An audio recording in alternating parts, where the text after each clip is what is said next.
നമസ്കാരം, എല്ലാവർക്കും സ്വാഗതം ഡെയിലി അപ്ഡേറ്റ്സിലേക്ക്. നാളെ 2026 ഓഗസ്റ്റ് മാസം 16-ാം തീയതി ഞായറാഴ്ച ദിവസം. നാളെയും വരും ദിവസങ്ങളിലും പൊതുജനങ്ങൾ എല്ലാവരും ശ്രദ്ധിച്ചിരിക്കേണ്ട എല്ലാവരുടെയും അറിവിലേക്കായി വളരെ പ്രധാനപ്പെട്ട 5ഓളം അറിയിപ്പുകളുടെ വിശദ വിവരങ്ങളാണ് ഈ ഒരു വീഡിയോയിലൂടെ പങ്കുവെക്കുന്നത്.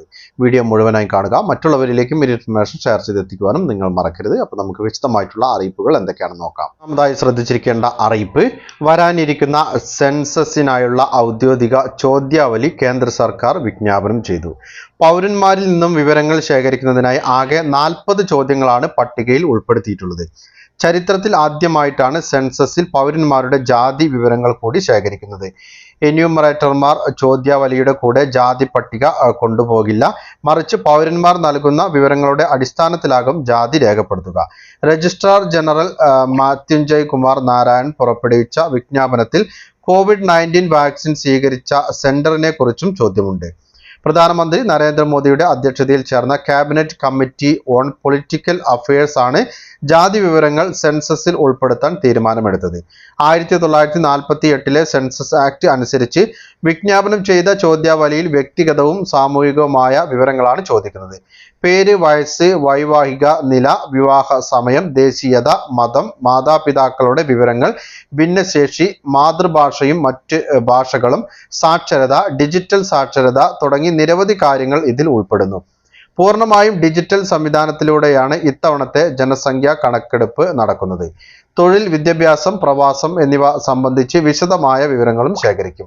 വിദ്യാഭ്യാസ യോഗ്യത, പഠിച്ച മേഖല, ജോലി സംബന്ധിച്ച വിവരങ്ങൾ, തൊഴിലില്ലായ്മ, ജോലി സ്ഥലത്തേക്കുള്ള യാത്രാ രീതി എന്നിവ ചോദ്യാവലിയിലുണ്ട്. നിലവിൽ വിവാഹിതരായവരും വിധവകളും വിവാഹബന്ധം വേർപ്പെടുത്തിയവരുമായ സ്ത്രീകളോട് കുട്ടികളുടെ എണ്ണം, കഴിഞ്ഞ ഒരു വർഷത്തിനിടെ ജനിച്ച കുട്ടികൾ എന്നിവ സംബന്ധിച്ച വിവരങ്ങൾ ചോദിച്ചറിയും. കോവിഡ് വാക്സിനേഷൻ കേന്ദ്രം, ബാങ്ക് അക്കൗണ്ടുകളുടെ എണ്ണം, mobile number, Aadhaar, voter ID, passport number, driving licence ഉണ്ടോ എന്ന വിവരങ്ങളും ശേഖരിക്കും.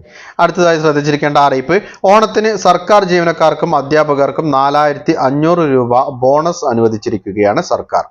ബോണസിന് അർഹതയില്ലാത്തവർക്ക് പ്രത്യേക ഉത്സവ ഭത്തയായി 3000 രൂപ ലഭിക്കും. സർവീസ് പെൻഷൻകാരുടെ പ്രത്യേക ഉത്സവ ഭത്ത 1250 രൂപയാണ്. പങ്കാളിത്ത പെൻഷൻ പദ്ധതി പ്രകാരം വിരമിച്ച പെൻഷൻകാർക്കും പ്രത്യേക ഉത്സവ ഭത്ത ലഭിക്കും. ഉത്സവ ഭത്ത വിതരണം ഓഗസ്റ്റ് 17 മുതൽ, അതായത് തിങ്കളാഴ്ച മുതൽ ആരംഭിക്കും.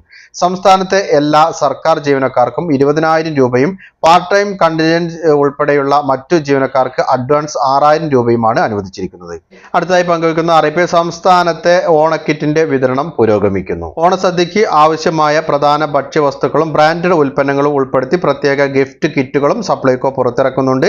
അരി, വെളിച്ചെണ്ണ, പഞ്ചസാര, വിവിധ ശബരി മസാലകൾ തുടങ്ങി 21 ഇനങ്ങൾ അടങ്ങിയ അത്തം ഓണ സമ്മാന കിറ്റ് 1000 രൂപയ്ക്ക് സപ്ലൈകോ വിൽപ്പനശാലകളിൽ ലഭിക്കും. പരമാവധി വിൽപ്പന വില 1250 രൂപയുള്ള ഈ ഒരു കിറ്റ് 280 രൂപ വിലക്കുറവിലാണ് ലഭിക്കുക. 25 ഇനങ്ങൾ അടങ്ങിയ ഉത്രാടം കിറ്റ് 380 രൂപ കുറച്ച് 1500 രൂപയ്ക്ക് ലഭിക്കും. 30 ഇനങ്ങൾ അടങ്ങിയ പ്രീമിയം ഓണാഘോഷ കിറ്റായ തിരുവോണം കിറ്റ് 540 രൂപ വിലക്കുറവിൽ 2000 രൂപയ്ക്ക് ലഭിക്കും. 1500 രൂപയുടെ സബ്സിഡി ഇതര സാധനങ്ങൾ വാങ്ങുന്ന എല്ലാ ഉപഭോക്താക്കൾക്കും ഓണക്കാലത്ത് 100 രൂപയുടെ മൂല്യമുള്ള ഒരു കൂപ്പൺ സപ്ലൈകോ സമ്മാനമായി നൽകും. സെപ്റ്റംബർ 1 മുതൽ ഒക്ടോബർ 31 വരെ 1000 അതിൽ കൂടുതലോ വിലയ്ക്ക് സപ്ലൈകോയിൽ നിന്നും സബ്സിഡി ഇതര സാധനം വാങ്ങുമ്പോൾ ഈ കൂപ്പൺ റെഡീം ചെയ്യാം. കൂടാതെ 1000 രൂപയുടെ ഓരോ പർച്ചേസിനും ഉപഭോക്താവിന് ഒരു സമ്മാന കൂപ്പൺ നൽകും. ഓണത്തിന് ശേഷം നറുക്കെടുപ്പിലൂടെ വിജയികൾക്ക് മെഗാ സമ്മാനം നൽകും. നറുക്കെടുപ്പ് വിജയിക്ക് മോട്ടോർ സൈക്കിൾ, 2ാം സ്ഥാനം 2 പേർക്ക് 1/2 പവൻ സ്വർണ്ണ നാണയം വീതം, 3ാം സ്ഥാനം 3 വാഷിംഗ് മെഷീനുകൾ, ജില്ലാതല വിജയികൾക്ക് സ്മാർട്ട് ഫോണുകൾ, എല്ലാ വിൽപ്പനശാലകളിലും നറുക്കെടുപ്പിലൂടെ വിജയികൾക്ക് സമ്മാനങ്ങൾ എന്നിങ്ങനെ വിവിധ സമ്മാന പദ്ധതികൾ സപ്ലൈകോ ഇത്തവണ ഉപഭോക്താക്കൾക്കായി ഒരുക്കിയിട്ടുണ്ട്. പൊതുജനങ്ങൾ എല്ലാവരും ശ്രദ്ധിച്ചിരിക്കേണ്ട എല്ലാവരുടെയും അറിവിലേക്കായി വളരെ പ്രധാനപ്പെട്ട അറിയിപ്പുകളുടെ വിശദ വിവരങ്ങളാണ് പങ്കുവച്ചത്. മറ്റുള്ളവരിലേക്കും ഈ ഇൻഫർമേഷൻ ഷെയർ ചെയ്തെത്തിക്കണം. നിങ്ങളുടെ അഭിപ്രായങ്ങളും നിർദ്ദേശങ്ങളും കമന്റിലൂടെ എഴുതി അറിയിക്കുക. പുതിയൊരു വീഡിയോയിൽ വീണ്ടും കണ്ടുമുട്ടാം. അതുവരേക്കും അനൂപ് സൈനിങ് ഔട്ട്.